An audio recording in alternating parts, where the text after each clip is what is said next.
Um, I'll be reading one of the passages out of Ovid's Metamorphoses. Um, My soul would sing of metamorphosis, but since, O gods, you are the sources of these bodies becoming other bodies, breathe your breath into my book of changes. May the song I sing be seamless as its way weaves from the world's beginning to our day. Before the seas and the lands begin to be, before the skies have mantled everything, and then all of nature's face is fearless, what men call chaos, undigested masses of cool, confused, and scrambled elements, a heap of seeds that clashed, of things mismatched. There was no Titan sun to light the world, no crescent moon, no Phoebe to renew her slender horns. In the surrounding air, Earth's weight had yet to find its balanced state. And Amphitrite's arms had not yet stretched along the farthest margins of the land, for though the sea and land and air were just there, the land could not be walked upon, the sea could not be swum, the air was without splendor, nothing maintained its shape, all were at war, and in one same body, cold and hot, would battle, and damp condemned with the dry, things hard with soft, and witty things with weightless parts. A god in nature now become benign, ended this strife. He separated the sky and the earth and the waves, and he defined pure air and thicker air, unraveling these things from their blind heap, assigning each a place distinct. He linked them all in place. Fire, the weightless force of heaven's dome, shot up. It accompanied the highest sun. Just under fire, the light air found its home. The earth, more dense, attracted elements more gross, its own mass making it sink below, and the floating water filled the final space. It held the solid world in its embrace when he, whichever god it was, arrayed that swam a line design allowed it made each part into a portion of a whole.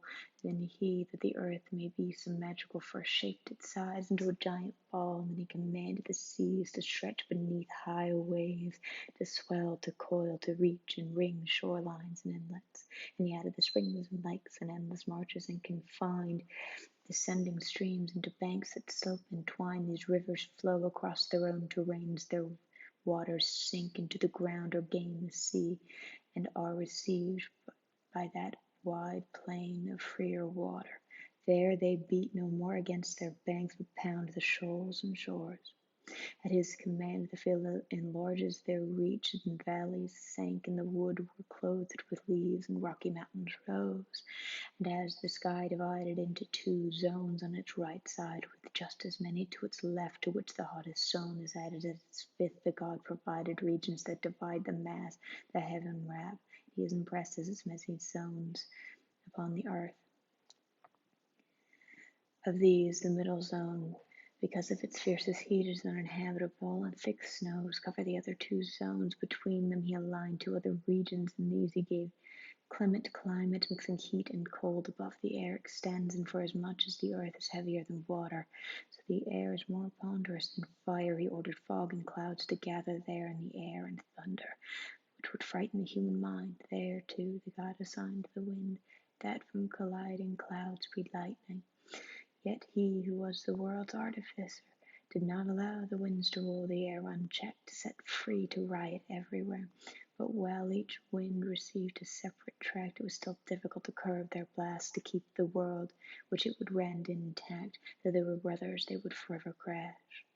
Eurus retreated towards Aurora's land and towards the Mediterranean kingdom, and Persea, where the rays of morning would meet them, the mountain crests, and Zephyrus now went to the shoreline, to the shorelines warm with sunset in the west. Scythia, beneath the northern rain, swept horrible, glorious, incessant rain and mists that drenched the southlands opposite. This was the work of Auster, the god placed above these winds in the ether, without weight, a fluid free of earth's impunity. No sooner had he set all these things within defined limits than the stars, long hid behind the crushing darkness, could begin to gleam through the heavens. There's no region left without its share of living things and stars, and the forms of the gods that occupied the porch of heaven, and the waters shared their dwellings. With the gleaming fishes earth received, the beasts and restless air and birds.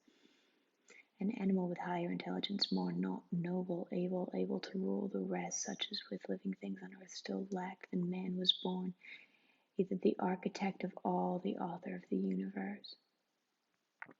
In order to beget a better world, create a man from seed divine, or else Prometheus, the son of Iapetus, made man by mixing new-made earth with fresh rain water.